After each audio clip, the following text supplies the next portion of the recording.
మీరు మ్యూట్‌లో ఉన్నట్టున్నారండి. అసలు వినిపించట్లేదు.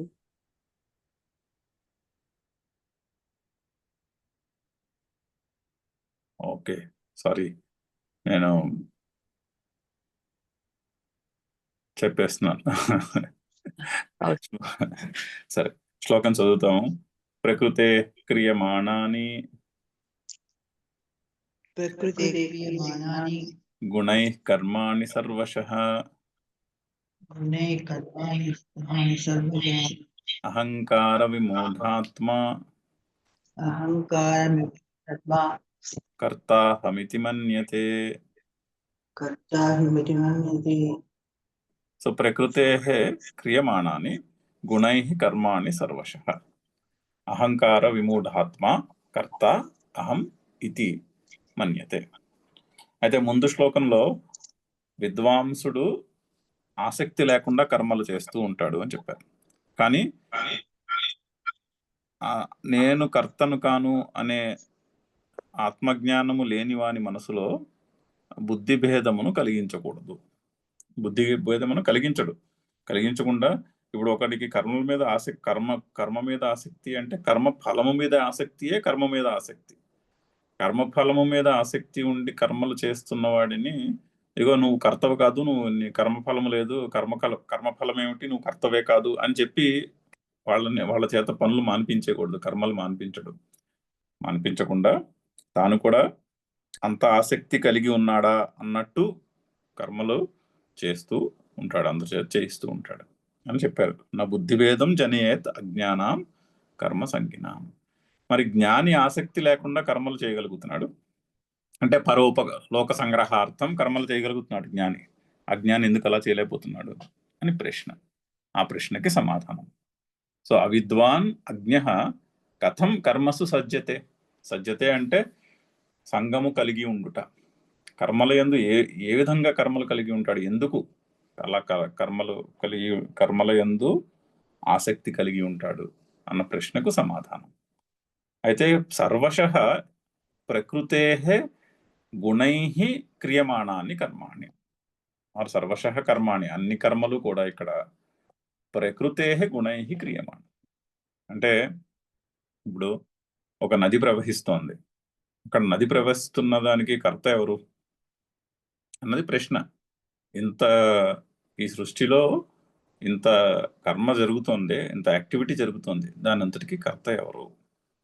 సూర్యుడు పొద్దున్నే ఉదయిస్తున్నాడు, దానికి కర్త ఎవరు అన్ని ప్రశ్న. అది ప్రశ్న. అది జాగ్రత్తగా పరిశీలిస్తే తెలుస్తుంది అక్కడ కర్త లేరు. అది ప్రకృతి, అది సృష్టి అలా నడుస్తూ, సృష్టి యొక్క ప్రవాహం అలా నడుస్తూ ఉంటుంది. మరి ఈ సృష్టి యొక్క ప్రవాహం ఎక్కడి నుంచి వచ్చింది అన్నది ప్రశ్న. ఈ సృష్టి యొక్క ప్రవాహము ఎక్కడి నుంచి వచ్చింది అంటే అది పరమాత్మకు చెందినదే. అయితే పరమాత్మ కర్తయా, అది ప్రశ్న. ఆ ప్రశ్నని ఫిలాసఫర్స్ ఆలోచించి దాన్ని రకరకాల మోడల్స్లో చెప్పారు. అలాగా సాంఖ్యులు చెప్పింది చాలా ఏమంటారు, ఒక చాలా స్ట్రక్చర్డ్ విధంలో దాన్ని అనలైజ్ చేసి చెప్పారు. ఏమని చెప్పారంటే ఇక్కడ సృష్టిలో 2 శక్తులు కనిపిస్తాయి.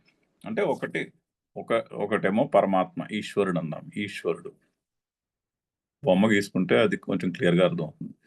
సో ఈ ఈశ్వరుడికే పురుష, పరమాత్మ అని పేర్లు. అయితే మరి దానికే బ్రహ్మ అని కూడా పేరు. పరబ్రహ్మ, పురుష, ఈశ్వర, వీటన్నిటికీ ఇవన్నీ కూడా పర్యాయ పదాలు. అయితే ఈ పరబ్రహ్మ సృష్టిని ఎలా సృష్టించాడు, ఎలాగ బ్రహ్మ నుండి సృష్టి ఆవిర్భవించింది అంటే ఈశ్వరునికి ఒక శక్తిని చూపించారు. ఈశ్వరునికి ఒక శక్తి ఉన్నది. ఆ శక్తిని వేదాంతంలో మాయాశక్తి అంటారు. ఆ శక్తినే మాయాశక్తి అంటారు. దాన్ని మాయాశక్తి ఎందుకంటారంటే ఆ శక్తి మన బుద్ధికి అందదు, అందుకని మాయాశక్తి అన్నారు. ఈ మాయాశక్తికే సాంఖ్యులు పెట్టుకున్న పేరు ప్రధానము ఆర్ ప్రకృతి. సో ప్రకృతి అన్న, మాయాశక్తి అన్న, ప్రధానం అన్న ఇవన్నీ ఒకటే. అవ్యక్తము అది. పైగా ఇది అవ్యక్తం, ఇది బుద్ధికి అందదు, ఇది అవ్యక్తము, కనిపించదు. అదే ఇక్కడి నుంచి ఈ ఈ ప్రధానము లేక ప్రకృతి లేక మాయాశక్తి అనిపించే ఈ శక్తి, ఇది ఈశ్వరునికి చెందినటువంటి శక్తి, ఇది ఈశ్వరుని శక్తి అని చెప్పి ఈ శక్తి నుంచి మొట్టమొదట పుట్టిన తత్వము మహత్తత్వము అన్నారు. అంటే వ్యక్తమైనటువంటి ఈశ్వరుని శక్తికి పేరు మహత్తత్వం. అంటే ఇప్పుడు సృష్టిలో అంటే ఇది వాళ్ళు సృష్టిని అబ్జర్వ్ చేసి చెప్పిన మాటలు ఇవి.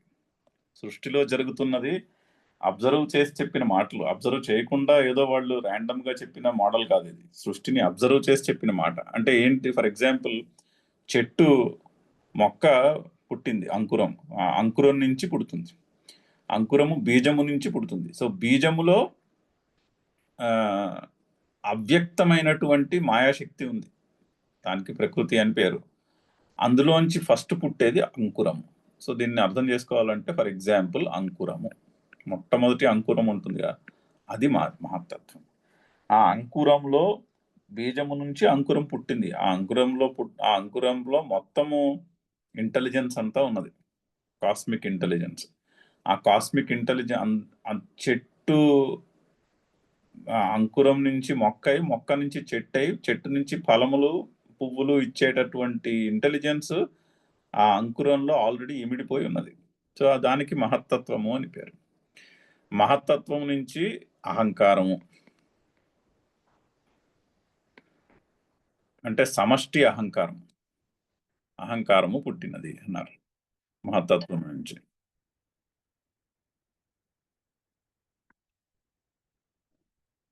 మహత్తత్వం నుంచి అహంకారము, ఒక్క నిమిషం.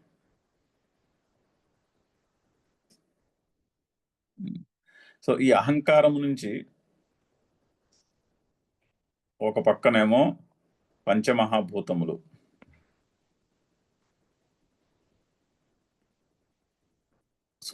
సూక్ష్మ రూపములు, పంచమహాభూతముల యొక్క సూక్ష్మ రూపములు.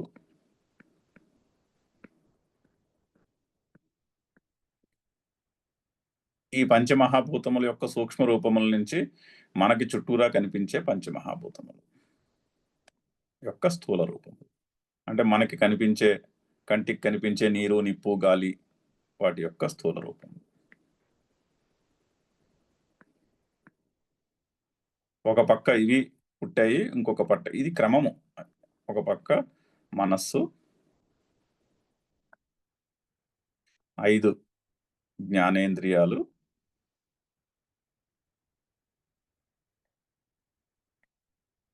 5 కర్మేంద్రియాలు. ఇది సృష్టి క్రమము యొక్క వరుస. సాంఖ్యులు ఈ సృష్టిని బాగా పరిశీలన చేసి దాన్ని రిడక్షనిజం అంటారు, అంటే దాన్ని రెడ్యూస్ చేసి జనరలైజ్ చేసి వాళ్ళు చెప్పిన సృష్టి క్రమము ఇది.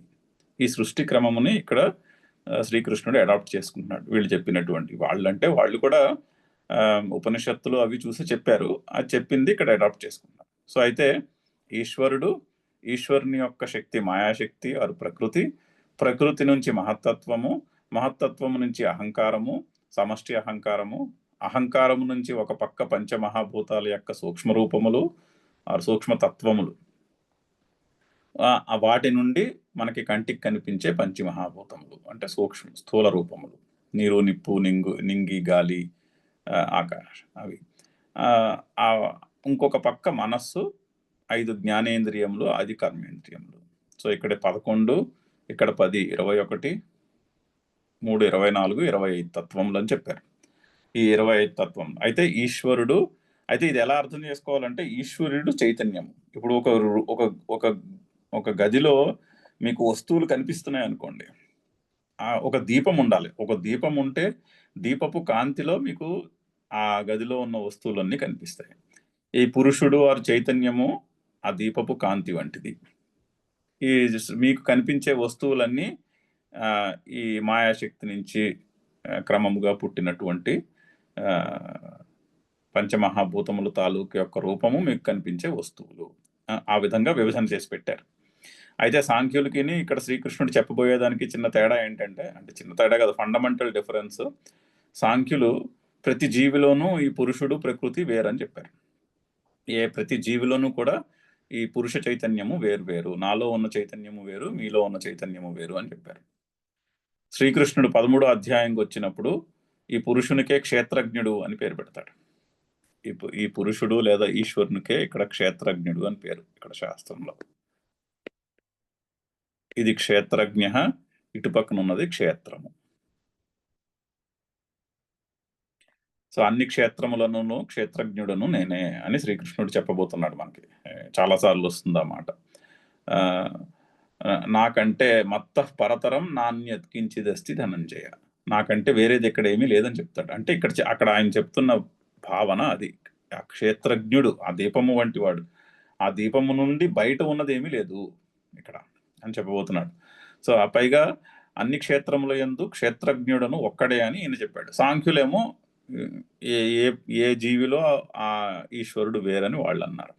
అయితే ఇంకొక మాట చెప్పారు వీళ్ళు, ఇది కూడా సాంఖ్యులు చెప్పిన మాట. ఈ ప్రకృతి లేక ప్రధానములో దీన్ని కూడా వీళ్ళు అనలైజ్ చేసి అందులో మూడు కాంపోనెంట్స్ చెప్పారు. ప్రకృతిలో మూడు కాంపోనెంట్స్ ఉన్నాయని చెప్పారు. ఒకటి ఇంటెలిజెన్స్, అంటే సత్వగుణం, 3 గుణములు ఉన్నాయని చెప్పారు. రెండవది కర్మ, యాక్టివిటీ, రజస్. మూడవది ద్రవ్యము, స్థూలముగా ఉండేటటువంటి ద్రవ్యము, దానికి తమస్సు. సో ఈ ప్రకృతిని గమనించి వాళ్ళు పరిశీలించి ఈ ప్రకృతిలో 3 గుణములు ఉందని చెప్పారు. అంటే ఈ ప్రకృతి నుంచి ఉద్భవించిన వాటిల్లో అన్నిటిలోనూ కూడా ఈ 3 గుణములు ఉంటాయి. అంటే ఇక్కడ ఈ మొత్తము మహత్తత్వము, అహంకారము, పంచమహాభూతములు, మనస్సు, 5 కర్మేంద్రియములు, 5 జ్ఞానేంద్రియములు, ఇవన్నీ కూడా ఈ సత్వ రజస్తమో గుణములతో చేయబడినాయి. ఆ సత్వ రజస్తమో గుణముల యొక్క కాంబినేషన్. ఇప్పుడు మనకి లైట్ ఉందనుకోండి, లైట్ యొక్క కలర్ ఉందనుకోండి, లైట్ మనకి కంటికి కనిపించే కలర్ లైట్ దాన్ని ఏమంటారు, రెయిన్బోలో 7 రంగులు కనిపిస్తాయి. అంటే రంగులు అంటే ఏమిటంటే ఆ లైట్లో ఫ్రీక్వెన్సీస్ యొక్క కాంబినేషన్, అది కాంబినేషనే రంగుల కింద కనిపిస్తుంది. అలాగా ఈ సత్వరజస్తమో గుణములు అనే గుణముల యొక్క కాంబినేషన్ మనకి రకరకాల పదార్థముల కింద కనిపిస్తున్నాయి. ఆ వేరు వేరు పదార్థములలో ఈ సత్వరజస్తమో గుణముల యొక్క కాంబినేషన్ తేడాగా ఉంటుంది, విడివిడిగా ఉంటుంది. దానికి ఆ గుణములతో ఇవన్నీ చేయబడ్డాయి అని చెప్తున్నారు. అయితే ప్రకృతి యొక్క గుణముల చేత ఇక్కడ కర్మలన్నీ నడుస్తున్నాయి అని చెప్తున్నారు. ప్రకృతే క్రియమాణాన్ని గుణై, ప్రకృతే గుణై కర్మణి క్రియమాణాన్ని సర్వశః. ఇక్కడ నడుస్తున్న కర్మలన్నీ కూడా ఈ ప్రకృతి యొక్క ఈ 3 గుణముల చేత నడుస్తున్నాయి. ఇప్పుడు నది పారుతోంది అనుకోండి, నది పారుతోంది, అక్కడ రజోగుణం ఉంది.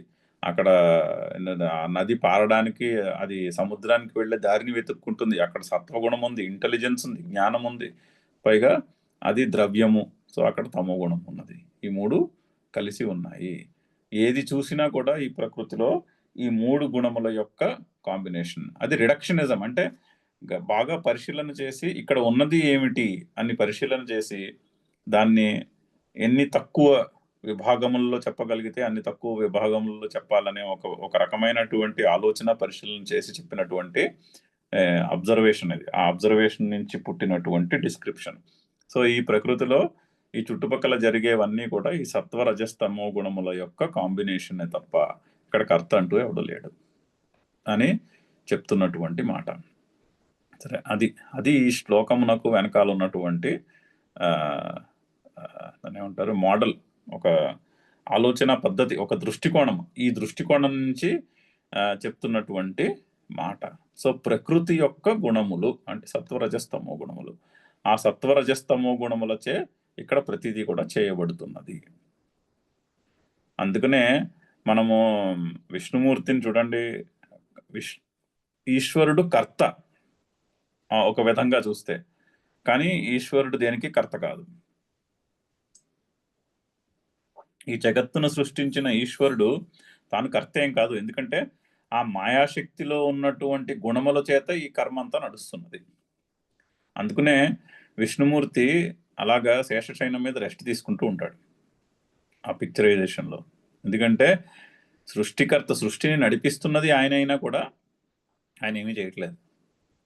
అక్కడ అంత కర్మ జరుగుతున్నప్పటికీ కూడా ఆయన శేషశయనం మీద అలా రెస్ట్ తీసుకుని ఉంటాడు. అంటే ఆ అనంతమైన శక్తి ఉన్నప్పటికీ కూడా ఆయన కర్త కాదు అనేటటువంటి రూపకం, దాన్ని చూపెట్టేటటువంటి రూపకము. అందుకనే కింద అనంత శయనం, అనంతుడు, అనంతమైనటువంటి అనంతుడు అనే ఒక పాము మీద పడుకుంటాడు. పాము మీద పడుకోవడం ఏం తేలిక కాదు, అదేం కంఫర్టబుల్గా ఉండదు. పాము ఎంత కోఆపరేట్ చేసినా కూడా అలా చుట్టుకుని ఉన్న పాము మీద పడుకోవడం ఏం కంఫర్టబుల్గా ఉండదు కదా. కాకపోతే అక్కడ అది రూపకము. ఆ రూపకములో ఏం చెప్తున్నారంటే అంత అనంతమైనటువంటి కర్మ ఆయన వలనే జరుగుతోంది, కానీ ఆయన కర్త, ఆ పరమాత్మ కర్త కాదు అని చెప్పే మాట ఇక్కడ నెక్స్ట్ శ్లోకంలో కూడా చెప్పబోతున్నారు ఆ మాట. సో దానికి చక్కని రూపకము శేష సైన్యం మీద శయనించి ఉన్నటువంటి విష్ణుమూర్తి, దానికి చక్కని ఈ ప్రిన్సిపల్కి చెప్తున్నటువంటి చక్కని రూపము. పైగా అన్నీ ఈ సృష్టిలో మనకి కనిపించే కర్మలు, వస్తువులు అన్నీ కూడా సత్వరజస్తమో గుణముల చేత చేయబడినాయి. అంటే ఏంటి? అది కనిపిస్తోంది మన కంటికి. ఇక్కడ ఇంటెలిజెన్స్ ఉంది, ఇక్కడ యాక్టివిటీ ఉంది, ఇక్కడ ద్రవ్యము ఉన్నది అని కనిపిస్తోంది. ఇక్కడ మనకి కనిపిస్తోంది అంటే ఆ మూడు గుణములే ప్రకృతిలో కూడా ఉంది, కారణమైనటువంటి ప్రకృతిలో కూడా ఉండాలి. ఇప్పుడు మీరు గింజ నుంచి నూనె తీస్తున్నారు అనుకోండి, గింజల్ని గట్టిగా క్రష్ చేస్తే నూనె వస్తుంది. అంటే నూనె గింజలో ఉన్నట్ట లేనట్ట? గింజలో లేని పదార్థం పుట్టట్లేదు కదా గింజని క్రష్ చేస్తే. గింజలో ఉన్నదే గింజని క్రష్ చేస్తే పుడుతోంది. సో బయట కనిపిస్తున్న నూనె ఆల్రెడీ గింజలో ఉంది.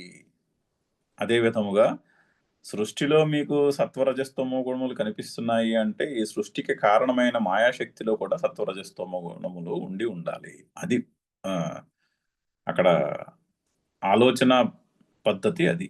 సో ఆ విధముగా ప్రకృతి యొక్క గుణముల చేత సర్వశః కర్మాణి క్రియమాణాని, ఇక్కడ పనులు నడుస్తూ ఉన్నాయి, అంతేగాని వాటికి కర్త ఎవరు లేరు. కానీ అహంకార విమూఢాత్మ కర్త అహం ఇది మన్యతే. అహంకారము వలన నానా విధములుగా మోహింపబడినటువంటి బుద్ధి కలిగిన వాడు నేను కర్తను అని అనుకుంటాడు. అహంకారము అంటే అహం కర్త ఇది అహంకార. విమూఢాత్మ, వి అంటే నానా విధములుగా మూఢుడైనటువంటి బుద్ధి కలిగిన వాడు అహం కర్త, నేను కర్తను, ఇది మన్యతే, నేను కర్తను అని అనుకుంటూ ఉంటాడు. అది చదువుదాము, శంకర్ల భాష్యం చదువుదాము, చాలా చక్కగా ఎక్స్ప్లెయిన్ చేస్తారు. ప్రకృతి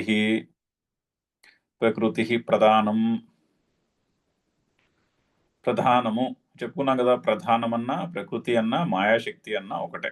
అవ్యక్తమన్నా, ఇవన్నీ ఆ మాయాశక్తికే పేర్లు.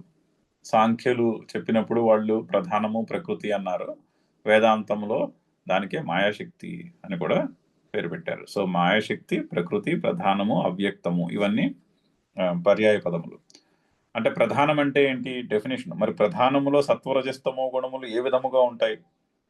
బయట కనిపించే సృష్టిలో అయితే సత్వరజస్తమో గుణముల యొక్క కాంబినేషన్ మారుతూ ఉంటుంది.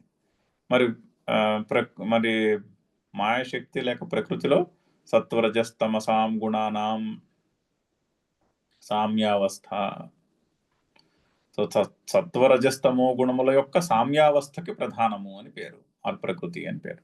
సో ప్రకృతిలో మాయాశక్తిలో ఈ సత్వరజస్తమో గుణములు మూడు కూడా ఈక్విలిబ్రియంలో ఉంటాయి, సామ్యావస్థలో. అది ప్రకృతి. తస్యాహ ప్రకృతే అంటే ఆ ప్రకృతి యొక్క గుణైహి, గుణముల చేత. మరి గుణములు అంటే ఏంటి? ఇప్పుడు గుణములు ఏ విధంగా కనిపిస్తున్నాయి మనకి?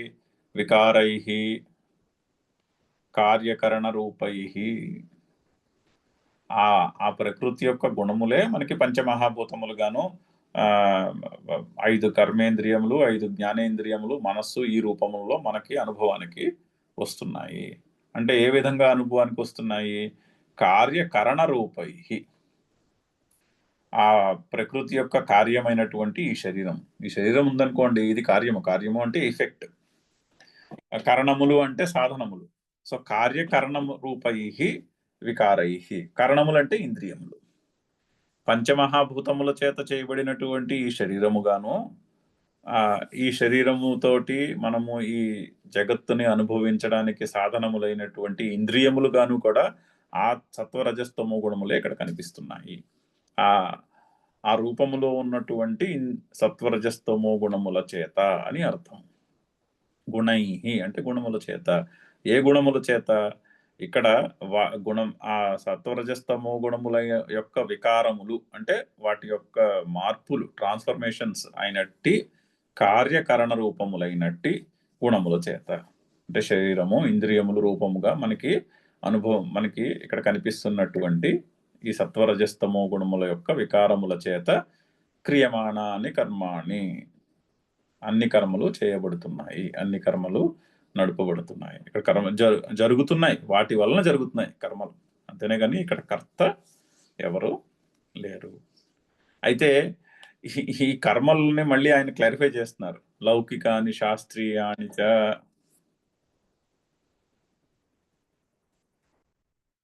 అయితే ఈ కర్మలు మళ్ళీ ఇవన్నీ లౌకికమైన కర్మలకే ఈ మాట చెప్తున్నారు, శాస్త్రీయమైన కర్మల గురించి చెప్పట్లేదు, లేదా వైదికమైన కర్మల గురించి చెప్పట్లేదు అని అనుకుంటామేమో అని.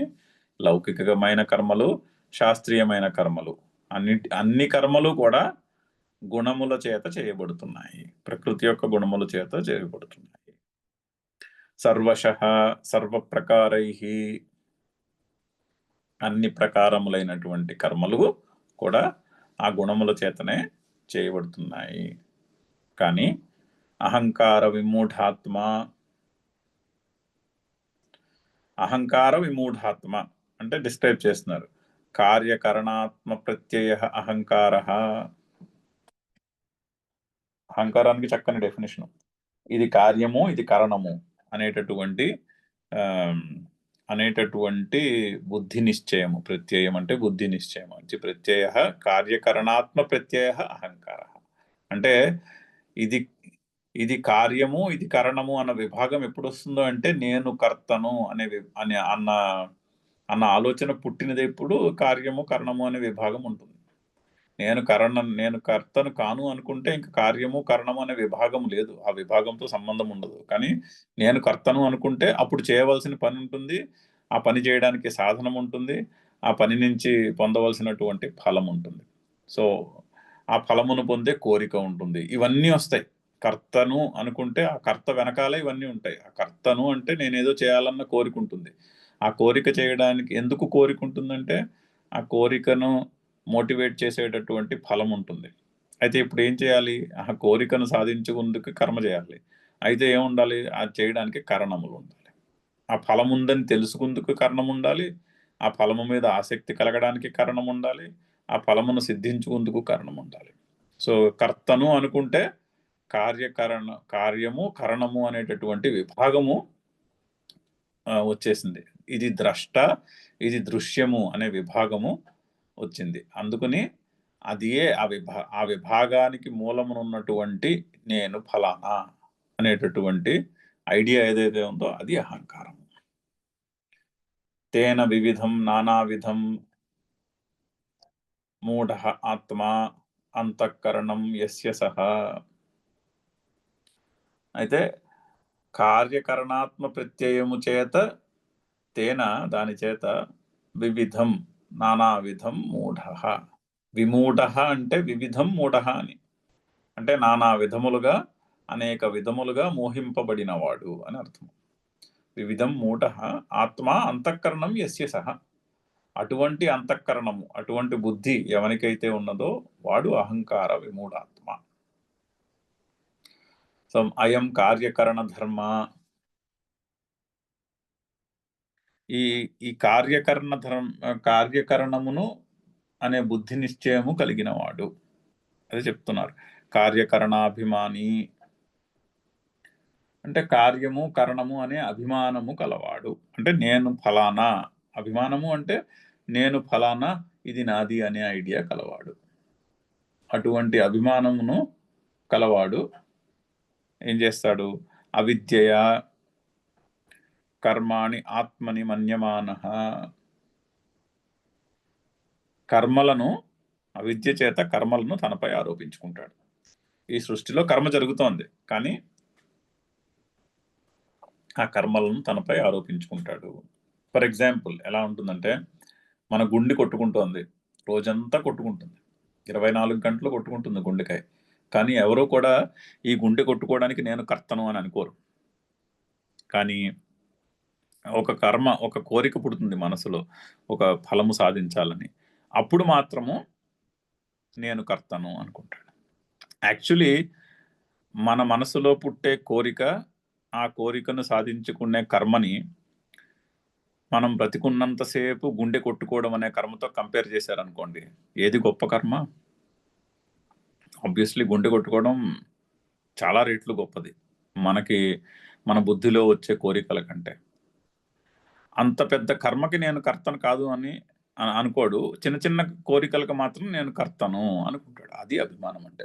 ఆ అభిమానం వలన ఆ కర్మలకి, లౌకికమైన అలౌకికమైనటువంటి కర్మలు ఏవైతే ఉంటాయో, ఇన్ రియాలిటీ ఆ కర్మలు గుండె కొట్టుకోవడం అనే కర్మ కంటే చాలా తక్కువ మహత్వం కలిగినటువంటి కర్మలు. కానీ ఆ చిన్న చిన్న కర్మలు వెనకాల పడి అక్కడ మాత్రం అభిమానం వస్తుంది.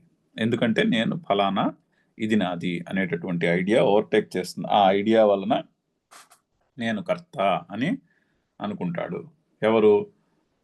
నేను కర్తను కాను అనేటటువంటి బుద్ధి నిశ్చయము లేని, ఆత్మజ్ఞానము లేనటువంటి అజ్ఞాని అంటున్నారు. అనాత్మజ్ఞాని అలా అనుకుంటాడు అని చెప్తున్నారు. చదువుదాం ఇంకొకసారి శ్లోకము. ప్రకృతే క్రియమాణాని గుణై కర్మాణి సర్వశః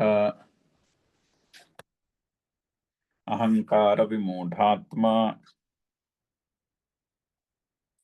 కర్తాహమితి మన్యతే.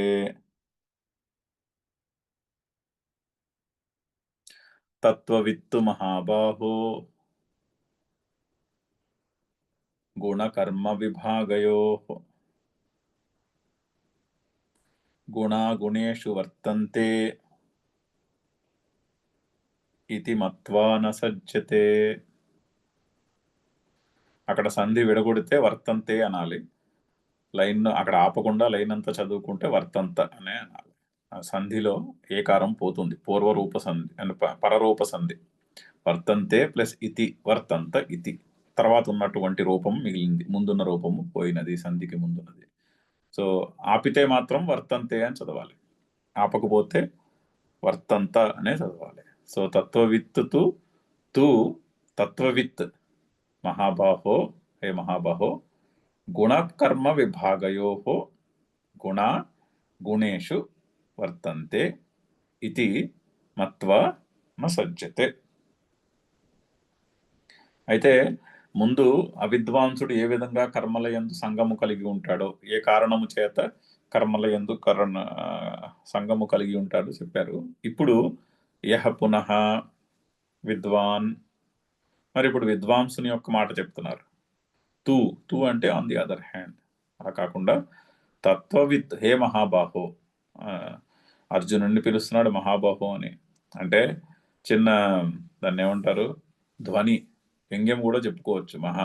అర్జునుడిని ఓన్లీ ఏంటి, బాహువుల్లో బలం ఉంటే సరిపోదయ్యా, బుద్ధి బలమును కూడా పెంచుకో అని ఇండైరెక్ట్ గా హింట్ చేస్తూ మహాబాహు అని పిలుస్తున్నాడు.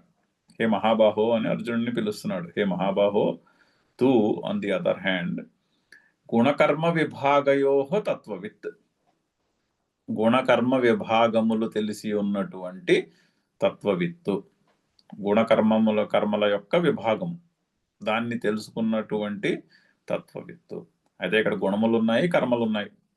ఆ గుణముల వలనే కర్మలు జరుగుతున్నాయి, నా వల్ల జరుగుటలేదు అని తెలుసుకున్నటువంటి తత్వము తెలిసినటువంటి జ్ఞాని ఎవరైతే ఉంటాడో అతడు గుణేషు వర్తంతే. ఇక్కడ జరుగుతున్న కర్మలన్నీ ఏమిటి? గుణములతో వ్యవహరిస్తున్నాయి. అంటే ఇందాక మనం చూసాం కదా, అహంకారం నుంచి ఒకవైపు పంచమహాభూతములు పుడితే ఇంకొక వైపు మనస్సు, జ్ఞానం, పంచ జ్ఞానేంద్రియములు, పంచ కర్మేంద్రియములు పుట్టాయని. కానీ రెండు పక్కల ఉన్నవి గుణములే. బయట మీకు కనిపించే వస్తువుల్లో ఉన్నది కూడా సత్వరజస్తమో గుణములే. మీ మనసులో మన మనసులో వాటి యందు కోరికను పుట్టించే మనసులో కూడా ఉన్నది పంచమహాభూతములే. ఆ వస్తువులను మన అనుభవంలోకి తీసుకువచ్చే జ్ఞానేంద్రియములు, కర్మేంద్రియములు అవి కూడా త్రిగుణాత్మకములే. అవి సత్వరజస్తమో గుణముల యొక్క కాంబినేషన్లే. అయితే వస్తువులోనూ సత్వరజస్తమో గుణములే. ఆ వస్తువుని అనుభవానికి తీసుకొచ్చే కరణములోనూ సత్వరజస్తమో గుణములే. ఆ వస్తువు నాకు కావాలి, నేను ఫలాలా అని నిశ్చయము కలిగి ఉన్నటువంటి బుద్ధిలోనూ సత్వరజస్తమో గుణములే. అయితే ఇప్పుడు ఏమైంది? ఇక్కడ జరుగుతున్న వ్యవహారం అంతా ఏమైంది? ఈ సత్వరజస్తమో గుణములు, బుద్ధి, మనస్సు, ఇంద్రియముల్లో ఉన్న సత్వరజస్తమో గుణములు వస్తువుల్లో ఉన్న సత్వరజస్తమో గుణముల్లో వ్యవహరిస్తున్నాయి. గుణేషు వర్తంతే ఇతి మత్వా అని తెలుసుకుని నా సజ్జతే.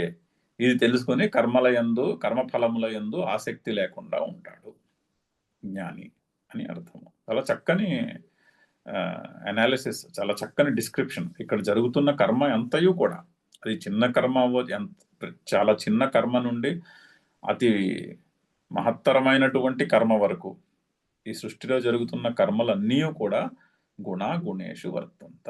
ఆ మాయాశక్తి యొక్క త్రిగుణాత్మకముల యొక్క రూపములే. సో ఒక మనస్సు, బుద్ధి, ఇంద్రియములలో ఉన్న మూడు గుణములు వస్తువులలో ఉన్నటువంటి మూడు గుణములలో వ్యవహరిస్తున్నాయి. ఆ వ్యవహారమే కర్మ. అంతేకాని ఇక్కడ కర్మకెవరు కర్త లేడు అని చెప్పడానికి గుణేషు వర్తంతే. అయితే ఇక్కడ కర్త ఎవరు అన్నది ప్రశ్న. ఆ ప్రశ్నకి ఆన్సర్ ఇదంతా. ఇప్పుడు మనం దీన్ని అర్థం చేసుకోవాలనుకోండి, ఎలక్ట్రిసిటీ, ఫ్యాన్ తిరుగుతోంది అనుకోండి. ఎలక్ట్రిసిటీ వలన ఫ్యాన్ తిరుగుతోంది, కానీ ఎలక్ట్రిసిటీ కర్త కాదు. ఎలక్ట్రిసిటీ కర్త అని చెప్పం కదా మనం.